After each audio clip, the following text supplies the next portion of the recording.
Good morning everybody. Success point Deoband में आपका फिर से स्वागत है।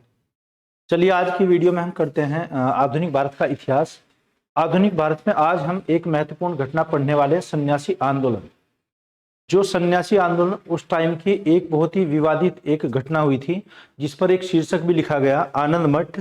और आनंद मठ पर फिर बाद में अंग्रेजों ने रोक भी लगाई। ऐसा क्या था इसमें और क्यों ये विद्रोह हुआ था इतना बड़ा, और इसके नेता कौन थे, इसमें कौन कौन से संप्रदाय इन्वॉल्व थे। तो शुरू करते हैं सन्यासी आंदोलन के बारे में। तो सन्यासी आंदोलन में हम सबसे पहले देखते हैं इसका स्थान क्या था, यह किस स्थान पर हुई थी। तो इसका आंसर आ जाएगा बंगाल। ये बंगाल की एक काफी बड़ी एक घटना हुई थी बंगाल में। इसका जो क्षेत्र पड़ेगा मिदनापुर या फिर मुर्शिदाबाद के पास का क्षेत्र हो जाएगा।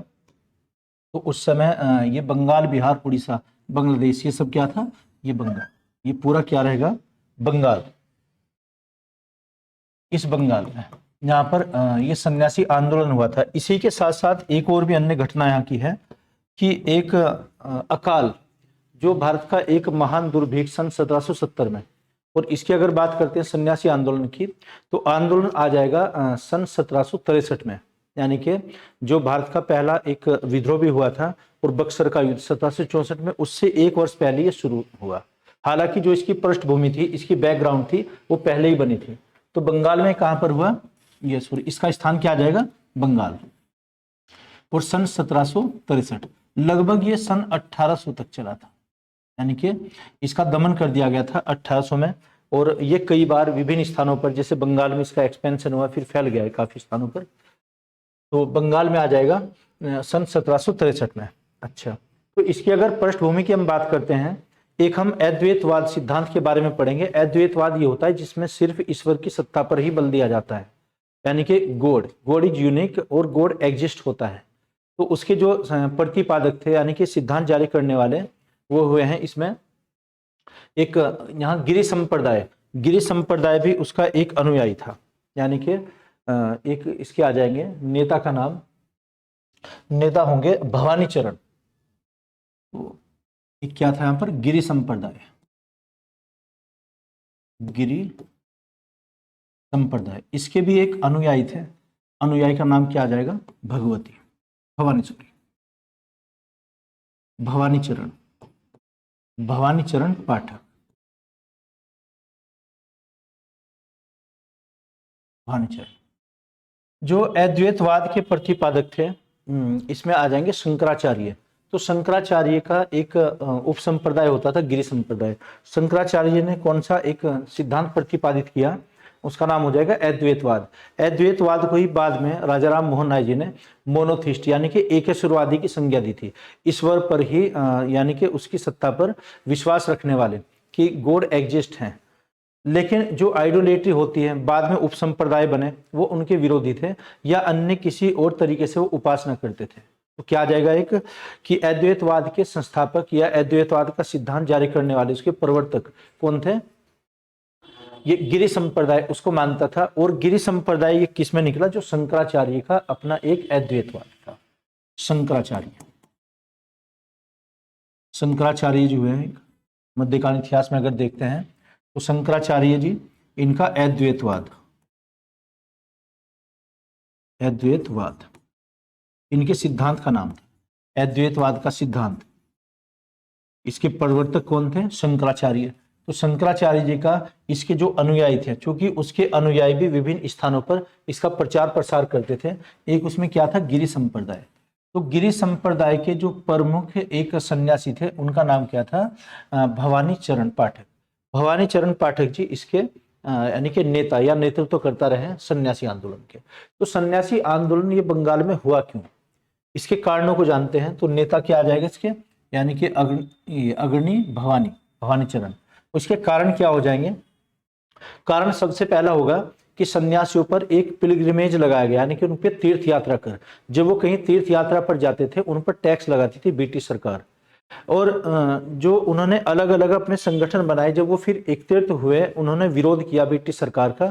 ब्रिटिश सरकार ने पाशविक तरीके से इसका दमन किया।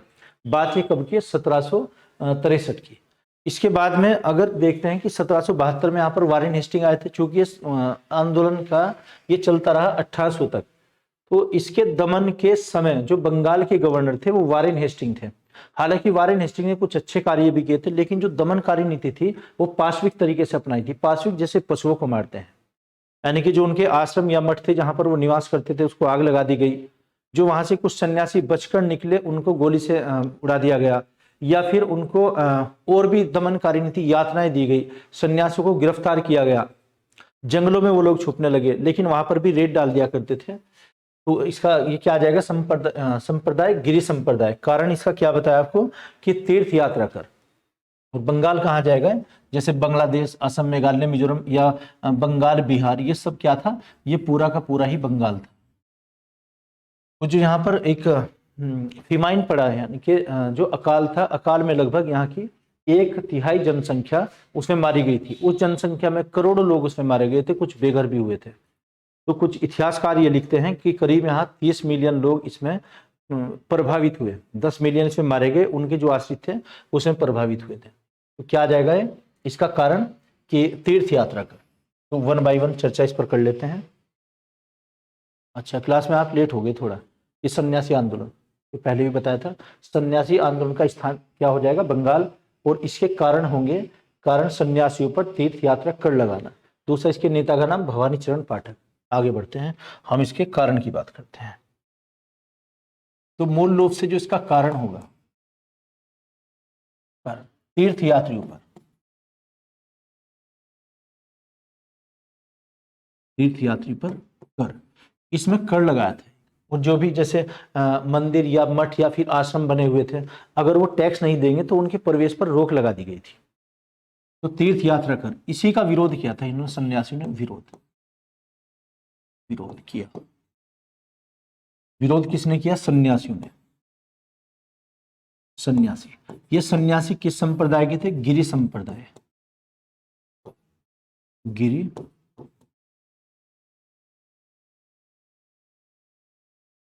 गिरि संप्रदाय के लोग थे। और गिरि संप्रदाय किसका अनुसरण करते थे, अद्वैतवाद। अद्वैतवाद, अद्वैतवाद, अद्वैतवाद के जनक कौन हुए फिर, शंकराचार्य। शंकराचार्य, शंकराचार्य, यानी कि शंकराचार्य के जो अनुयायी थे वो, जिसमें गिरि संप्रदाय भी था, वो अद्वैतवाद को फॉलो करता था। ये सन्यासी कहाँ पर रहते थे उस टाइम पर, जैसे इनका वास था, या तो ये मठ में रहते थे या फिर आश्रम में रहते थे, आश्रम में। और जब ये तीर्थ यात्रा पर जाते थे, अपनी तीर्थ यात्रा, तो इन पर टैक्स इम्पोज कर दिया गया कि टैक्स लगता था। तो टैक्स के विरोध में अब ये विरोध करते हैं अंग्रेजों का। अंग्रेजों ने दमनकारी नीति अपनाने, एक आनंद मठ जगह पड़ी जाएगी, जहाँ का आनंद मठ एक शीर्षक भी लिखा है, बंकिम चंद्र चटर्जी। बंकिम चंद्र चटर्जी और बंकिम चंद्र चट्टोपाध्याय, ये दोनों एक ही व्यक्ति के नाम, एक बंगाल के ब्राह्मण थे। तो उन्होंने ये आनंद मठ एक उपन्यास लिखा है, वो इसी घटना पर आधारित। तो अगर यह है कि इसका कारण क्या था, तीर्थ यात्राओं पर कर। किसकी तीर्थ यात्राओं पर, जो उस टाइम के सन्यासी थे। सन्यासी किस संप्रदाय से जुड़े थे, अधिकांश ये जुड़े थे गिरि संप्रदाय से। और गिरि संप्रदाय शंकराचार्य का जो अद्वैतवाद था, उस सिद्धांत का अनुसरण करने वाले संप्रदायों में से एक था। तो इसका कारण आ जाएगा तीर्थ यात्रा कर, तीर्थ यात्रा जो टैक्स लगता था, और टैक्स इसके विरोध में हुआ था। तो जगह क्या आ जाएगी इसकी, मुर्शिदाबाद, मुर्शिदाबाद, या फिर जो ये आएगा मिदनापुर, मिदनापुर। बाकी फिर सभी पूरे बंगाल में फैल गया था, क्योंकि शुरुआत हुई थी सन 1763 बक्सर के युद्ध से 1 वर्ष पहले, और ये 1800 तक चलता रहा। इसी में एक जगह आ जाएगी आश्रम आनंद मठ, आनंद मठ। आनंद मठ की यह घटना है जहां पर पाशविक तरीके से इनका दमन किया गया। तो हम इसमें क्या क्या पढ़ेंगे इस टॉपिक में, एक तो स्थान आ जाएगा, नेता, कारण इसके, दमन, और आनंद मठ के बारे में। आनंद मठ से फिर जैसे राष्ट्रीय गीत लिखा गया है वंदे मातरम, उसके बारे में अभी चर्चा करते हैं।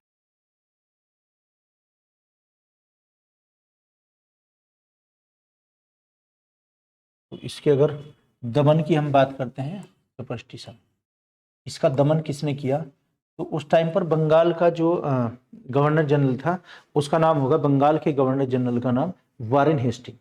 वारेन हेस्टिंग ने एक बंगाल से द्वैध शासन भी हटाया था, दमन। वारेन हेस्टिंग, वारेन हेस्टिंग ये बंगाल का गवर्नर बनकर आया था, बंगाल का गवर्नर। हालांकि इसका कार्यकाल सन 1772 से था, सन 1772 से, और बाद में 73 तक बंगाल का गवर्नर रहा। उसके बाद ये भारत का गवर्नर भी बनाया गया। तो वारेन हेस्टिंग ने ब्रिटिश सरकार को, यानी कि जो ब्रिटिश सेना थी, उसको आदेश दिया दमनकारी कोई भी नीति अपनाने का। तो जो दमनकारी नीति अपनाई गई थी, पाशविक तरीके से, पाशविक तरीके से दमन करना, पाशविक तरीके से इनका दमन कर दिया गया, है ना। इनको आग लगा दी गई, मठों में आग लगाई गई। तो इनका जब दमन कर दिया गया, तभी यहाँ पर एक 70 में अगर देखते हैं, सन 1770 में अकाल भी पड़ता है। तो कुछ लोग अकाल से मारे गए, कुछ तो दमनकारी नीति से अपनाए गए, और ये कुछ इसमें जो अकाल पड़ा फीमाइन, सन 1770 का अकाल, अकाल जो ये अकाल पड़ा था फीमाइन, उस समय पर बताते हैं कि एक तो फसल ही कम उपजी थी उसमें, और कुछ प्राकृतिक आपदा भी आई। लेकिन जो ब्रिटिश उपनिवेशिकवाद था, उस वो भी एक इसमें कहीं ना कहीं उसकी भूमिका रही है, क्योंकि लोग वहां पर कर्जमंद होते चले गए, उधार लेते चले गए, वो है ना। उनके जो टैक्स लेने की नीति थी अंग्रेजों की, उन्होंने अपना टैक्स भरपूर वसूला था। फिर भी या तो फसल नहीं थी, लेकिन टैक्स कहाँ से देंगे जब फसल नहीं है, उसी को तो बेचकर टैक्स दिया जाएगा। जब फसल नहीं थी तो टैक्स नहीं लेना चाहिए था, अंग्रेजों ने टैक्स लिया था तब भी। तो 1770 का अकाल, इसमें 1/3 जनसंख्या मारी गई, 1/3 जनसंख्या मरी। इतना बड़ा यह फीमाइन था। अगर ये कहा जाए कि अकाल के समय बंगाल का गवर्नर कौन था, तो ये था कार्टियर। कार्टियर, कार्टियर अंग्रेज अधिकारी, बंगाल का गवर्नर। ये कौन था? बंगाल का गवर्नर कौन था उस टाइम पर? कार्टियर। ये तो कब? जब अकाल पड़ा। देखो, जब ये स्टार्टिंग हुआ सन 1763, यानी कि 1763 में, लेकिन दमनकारी नीति के समय 1772 में वारेन हेस्टिंग, उससे पहले 1770 में बंगाल का गवर्नर कार्टियर। तो ये क्वेश्चन आता है परीक्षा में कि बंगाल में अकाल पड़ने के दौरान उस समय बंगाल का गवर्नर कौन था? इसका आंसर हो जाएगा कार्टियर। लेकिन जब सन्यासी विद्रोह का दमन किया गया, उस समय बंगाल का जो गवर्नर था ये वारेन हेस्टिंग था। वारेन हेस्टिंग को बाद में भारत का गवर्नर भी बनाया गया। आगे देखते हैं। कोई इसमें लाइटिंग प्रॉब्लम तो नहीं फिर से? ठीक, ओके। कैमरा बंद हो जाता है कभी अगर लाइट का, ये ध्यान रखना है आपको, विनेस का भी देना है ध्यान। तो बंगाल का गवर्नर, ये दोनों हुए आंसर। वारेन हेस्टिंग कब लगाएंगे कि सन्यासी विद्रोह का दमन किसने किया था, और बंगाल में जो अकाल पड़ा था तब कार्टियर वहां का गवर्नर था। ओके। इस अकाल में क्या हुआ? अकाल में भारी नुकसान हुआ। लगभग यहाँ की 30 मिलियन जनसंख्या प्रभावित हुई। 30 मिलियन की जनसंख्या प्रभावित हुई। तो अब ये दो घटना बंगाल में, क्या? एक तो अकाल और एक सन्यासी विद्रोह का दमन किया गया। तो दोनों ही बड़ी घटना थी। तो ये इस घटना का जो एक कथानक था, इस घटना का कथानक बंकिम चंद्र चटर्जी, उन्हीं का दूसरा नाम क्या हो जाएगा? बंकिम चंद्र चट्टोपाध्याय। उन्होंने एक उपन्यास लिखा है जिसका नाम है आनंद मठ। तो आनंद मठ में सन्यासी विद्रोह के दमनकारी नीतियों का कथानक और जो अकाल पड़ा था, इसका एक चरित्र वर्णन किया है, यानी कि चित्रात्मक जो चित्र भी बनाए गए हैं उस टाइम के, जो मैनुअली बनाए गए, उन सब का वर्णन किया गया। लेकिन जो आनंद मठ उपन्यास लिखा गया, अंग्रेजों ने इस पर रोक लगाई, और इस पर रोक तब तक लगी रही सन 1947 तक, यानी कि जब तक हम स्वतंत्र नहीं हुए। हालांकि उसके कुछ शीर्षक थे, जैसे उसको राष्ट्रीय गीत भी माना गया। क्रांतिकारियों का एक गीत हुआ करता था जब इस पर बैन लगा हुआ था। सन 1896 के कांग्रेस अधिवेशन में राष्ट्रीय गीत को पहली बार पढ़ा गया, वंदे मातरम। वंदे मातरम, सुजलाम सुफलाम मलेसलाम, और उसमें कुछ लाइनें ऐसी हैं जिनका अर्थ निकलता है कि भारत जो पानी से भरपूर है, फसलों से भरपूर है, फलों से भरपूर है, और यहाँ पर जो मानसूनी जो हवाएं आती हैं, यानी कि फसलों से या फिर पेड़ पौधों से ढकी हुई हमारी पृथ्वी। तो वंदे मातरम यानी कि जैसे भारत माता का हम नमन करते हैं, तो उसका ये शीर्षक था। और किसने लिखा है? बंकिम चंद्र चटर्जी ने। ये बाद में राष्ट्रीय गीत भी बना है और इस पर रोक लगा दी गई थी। लेकिन कलकत्ता अधिवेशन, जिस कलकत्ता अधिवेशन कांग्रेस के अध्यक्ष थे रहीमतुल्लाह सयानी, उसमें ये पहली बार गाया गया था राष्ट्रीय गीत। आगे देखते हैं इसमें और भी। आनंद मठ, आनंद मठ, ये उपन्यास लिखा गया है।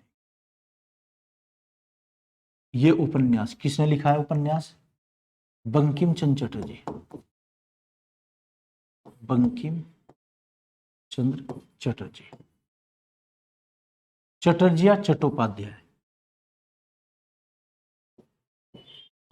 ये नाम एक ही है, बंकिम चंद्र चटर्जी या बंकिम चंद्र चट्टोपाध्याय।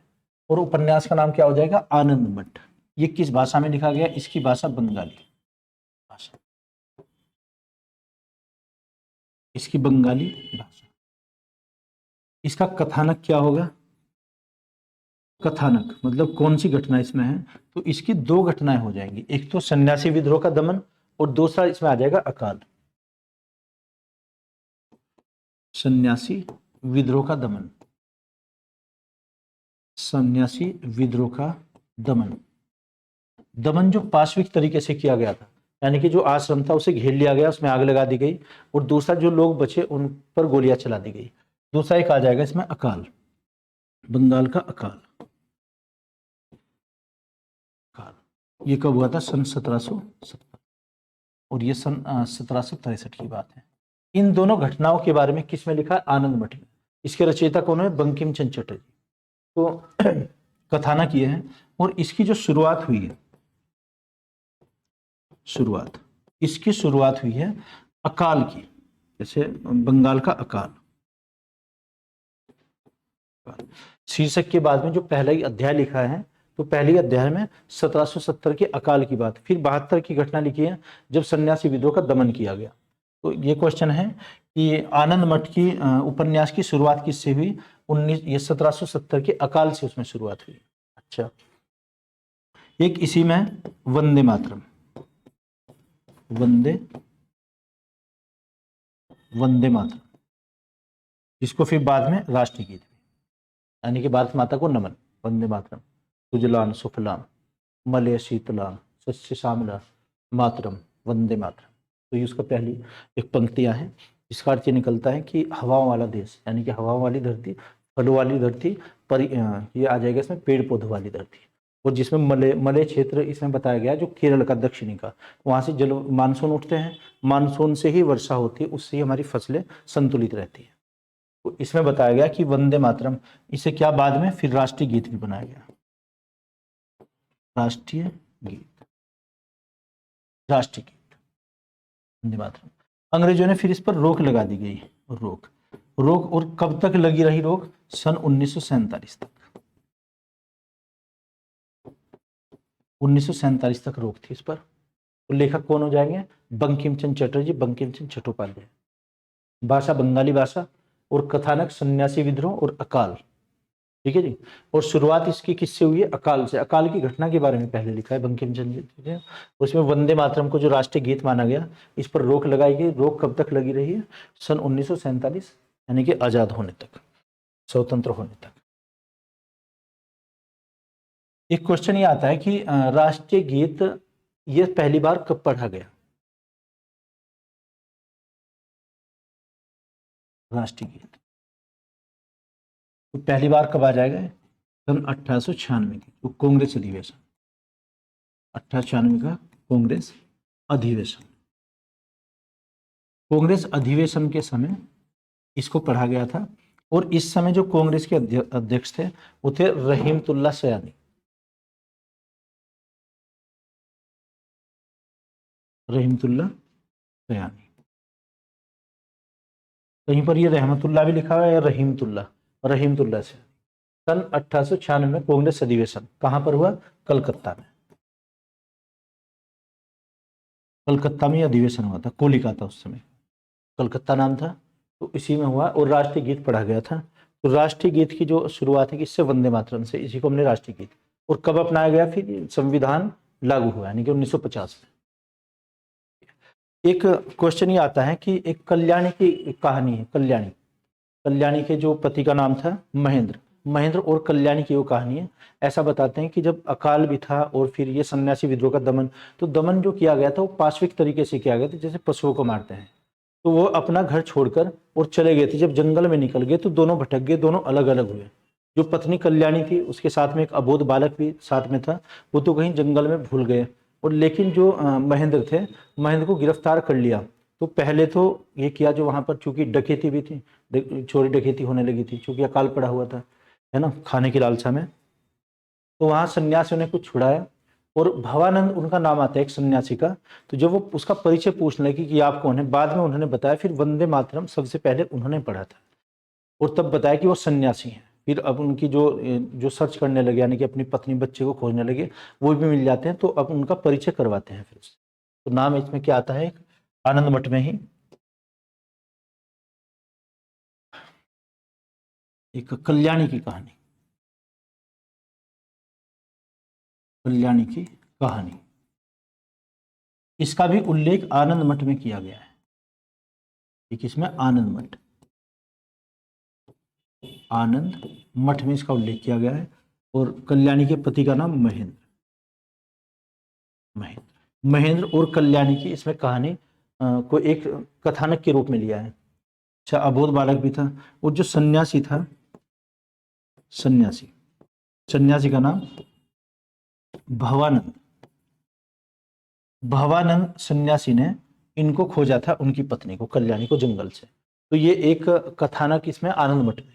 तो आनंद मठ में क्या क्या बातें हुई, एक तो सन्यासी विद्रोह के बारे में बताया गया है, दूसरा बताया गया है अकाल के बारे में कि अकाल उस टाइम पर इतना ग्रेट फीमाइन आया था, ये भारत का सबसे बड़ा था। उस समय बंगाल के जो गवर्नर थे वो थे कार्टियर, लेकिन सन्यासी विद्रोह के दमन के समय जो बंगाल के गवर्नर थे वो वारेन हेस्टिंग थे। ये दोनों का आंसर ही अलग अलग हो जाएगा, ठीक है ना, अलग अलग लिखाया था आपको।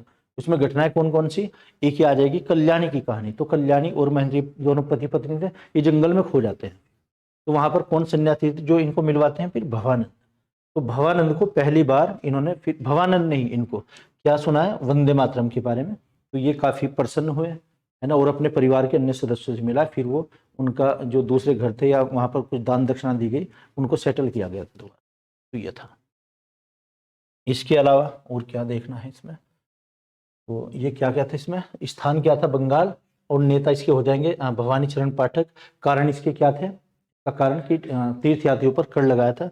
दमनकारी नीति, दमन किसने किया इसका, वारेन हेस्टिंग ने। और आनंद मठ की जो घटना है ये किस में लिखी गई, आनंद मठ, ये आनंद मठ का जो शीर्षक या कथानक लिया गया वो सन्यासी विद्रोह से लिया गया, आनंद मठ की घटना से। ये था। इसके अलावा अगर कोई और क्वेश्चन आपके हों तो बताइए आप। सभी क्लियर है, बस ये करेंगे। और जो दूसरे हैं जैसे कोल विद्रोह है या फिर कुका आंदोलन है, फैराजी आंदोलन, कुका आंदोलन, ये अहोम आंदोलन ओमदर कुंवर ने जो किया था असम में, वो करेंगे। तो इसमें सिर्फ इसी के बारे में कोई अगर क्वेश्चन है आपकी, कोई कुछ नहीं है, सब क्लियर है बिल्कुल। आज तो काफ़ी शांत बैठे हुए हैं, ठीक है। अच्छा जी, तो आज की इस वीडियो में इतना ही है। दूसरी वीडियो में हम दूसरे टॉपिक लाएंगे। Okay, thank you.